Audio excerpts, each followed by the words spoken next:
శ్రీశైలం ఎడమగట్టు కాలవ స్వరంగ మార్గంలో ఘోర ప్రమాదం చోటు చేసుకున్న సంగతి తెలిసిందే. నాగర్ కర్నూలు జిల్లా దోమలపెంట సమీపంలోని ఎస్ఎల్బీసీ ఇన్లెట్ స్వరంగంలో శనివారం ఉదయం 8:30 గంటల ప్రాంతంలో ఈ దుర్ఘటన చోటు చేసుకుంది.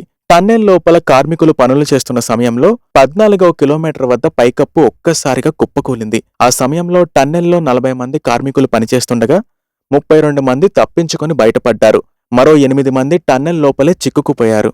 ప్రమాదం జరిగి ఇప్పటికే గంటలు గడిచిపోయింది. అయినా ఇప్పటివరకు ఎవరూ బయటికి రాలేదు. బిక్కుబిక్కుమంటూ లోపలే గడుపుతున్నారు. దాంతో వారి పరిస్థితిపై ఆందోళన నెలకొంది. సముద్ర మట్టానికి 834 అడుగుల దిగువన కార్మికులు చిక్కుకుపోవడంతో వారికి ఆక్సిజన్ అందుతుందా లేదా అన్నదే ప్రస్తుతం కీలకంగా మారింది.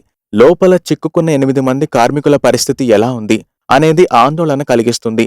గత రాత్రి మంత్రి ఉత్తమ్ కుమార్ మీడియాతో మాట్లాడుతూ వెంటిలేషన్ విషయంలో ఎటువంటి ప్రమాదం లేదని చెప్పారు. అయితే ఘటనకు కొన్ని క్షణాల ముందు పెద్ద శబ్దం వచ్చినట్లు మిగతా కార్మికులు చెప్పారు. బోల్ట్స్ ఊడిపోవడంతో సిమెంట్ సెగ్మెంట్స్ కింద పడిపోయాయి. ఈ ఘటనతో విద్యుత్ వైర్లు కూడా తెగిపోయి మొత్తం చీకటి అలుముకుంది. ప్రస్తుతం ఎస్ఎల్బీసీ స్వరంగ మార్గంలో సహాయక చర్యలు కొనసాగుతున్నాయి. ఎన్డీఆర్ఎఫ్ ఇంకా ఆర్మీ బృందాలు కూడా చేరుకున్నాయి. టన్నెల్లో చిక్కుకుపోయిన వారు ఉత్తరప్రదేశ్ ఇంకా జార్ఖండ్ వాసులు. వారిలో ఒకరు ప్రాజెక్ట్ ఇంజనీర్, ఫీల్డ్ ఇంజనీర్, 4 కార్మికులు, ఇంకా జమ్మూ కాశ్మీర్, పంజాబ్కు చెందిన 2 బోరింగ్ మిషన్ ఆపరేటర్లు కూడా ఉన్నారు. చీకటిగా ఉండడంతో లోపల చిక్కుకుపోయిన వారి పరిస్థితి చాలా దారుణంగా మారింది. నీళ్లు టన్నెల్లో నిండిపోవడం వల్ల మట్టి కలిసిపోయి మొత్తం బురదమయంగా మారినట్లు తెలుస్తుంది.